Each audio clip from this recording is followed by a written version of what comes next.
Hello students. मुझे मेरे comment section में काफ़ी ज़्यादा रिक्वेस्ट आ रही थी कि सर मैप वर्क के रिगार्ड्स में कोई एक पर्टिकुलर वीडियो अगर आप लेके आ सकते हैं तो हमारे लिए काफ़ी हेल्प होगी। तो मैंने आपके जो अलग अलग सैम्पल पेपर्स हैं और जितने भी अलग अलग रिसोर्स मटेरियल्स उसको एनालाइज करके थोड़ी बहुत कुछ चीज़ें कंपाइल की हैं जो शायद आपकी मदद में आ सकती है। अब अगर हम आपके बोर्ड पेपर की बात करेंगे तो आपका सेक्शन डी जो होता है उसमें 4 मार्कर क्वेश्चंस आते हैं, जिसमें से क्वेश्चन नंबर 54 जो है वो आप लोगों का मैप वर्क के रिलेशन में आता है।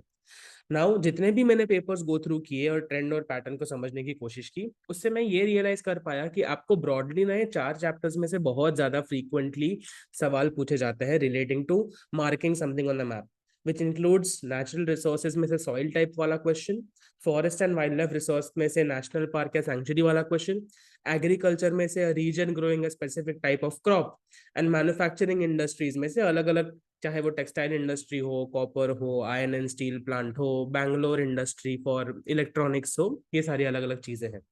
तो ये मोस्ट लाइकली चैप्टर्स है फॉर मैप वर्क जो कि यूजुअली पूछे जाते हैं फ्रॉम माय अंडरस्टैंडिंग।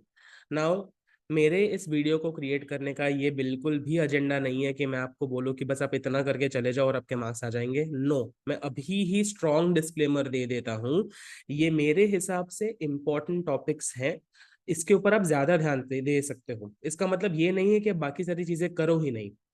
तो इसके कॉन्टेक्स्ट में मैंने ये चारों चैप्टर्स के जो important important frequently asked questions है उसको कंपाइल किया है।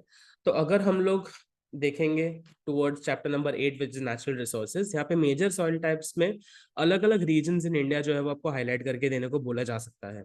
नाउ जब आप इस पर्टिकुलर क्वेश्चन को अटेम्प्ट करेंगे, आप पेंसिल से एक पर्टिकुलर एरिया को शेड कर सकते हैं, वहां पे एक स्पेसिफिक डिजाइन बना सकते हैं।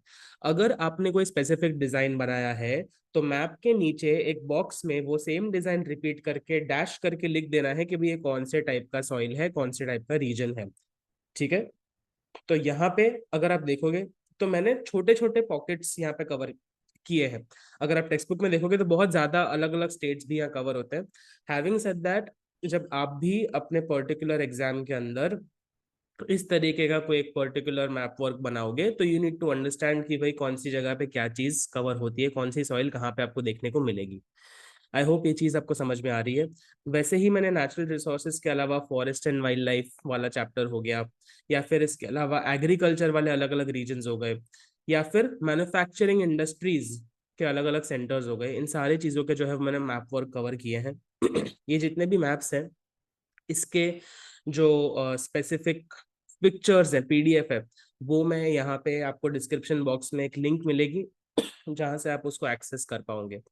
तो मेरे तरफ से इतनी चीजें हैं। क्या क्या गलतियां आपको अवॉइड करनी है, इग्नोर करनी है as far as map work is concern? पहली चीज, प्लीज ओवर राइटिंग मत कीजिए। दूसरी चीज, पेंसिल से बहुत ही क्लियर टर्म्स में आपको जो है वो बता देना है कि कौन सी जगह पे क्या चीज हो रही है। तीसरी चीज, अगर आपको ऐसा लगता है कि मैप वर्क आपको आता है तो या तो सबसे पहले कर दीजिए या फिर पेपर में सबसे लास्ट में अटेम्प्ट कीजिएगा। Ideally I would say, because इसमें बहुत सारे सेंटर्स है, बहुत सारी जगहें हैं, तो आप एक बार एग्जाम हॉल में अंदर जाने से पहले सारे मैप वर्क को एक बार गो थ्रू कर लेना। एग्जाम सेंटर में जाते ही जैसे ही आपको आंसर शीट मिले, क्वेश्चन पेपर मिले, वहां पे आपको सेंटर्स पता चल जाए तो दिमाग में एक विजुअल इमेज बना लेना कि भी ठीक है ये चीज मुझे यहाँ पे मार्क करनी थी। तो उसके थ्रू होगा कि आपके 4 मार्क्स आपके पॉकेट में सीधे चले जाएंगे और आपको उसके ऊपर ज्यादा स्ट्रेस या पैनिक होने की जरूरत भी नहीं पड़ेगी। तो ये सारे पॉइंट्स थे जो मैं अपने एंड से आपको रेकमेंड करना चाहता था, सजेस्ट करना चाहता था। अगर कोई चीज रह जाती है या फिर अगर आपको कोई स्पेसिफिक चीजें चाहिए इन इन कॉन्टेक्स्ट ऑफ मैप्स, तो प्लीज इस वीडियो के नीचे कमेंट करके बताना। अभी के लिए इतना रखते हैं। अगर और भी आपकी कोई रिक्वेस्ट हो तो प्लीज मुझे कमेंट में लिख के बताइएगा। That's gonna be all from me. Thank you so much.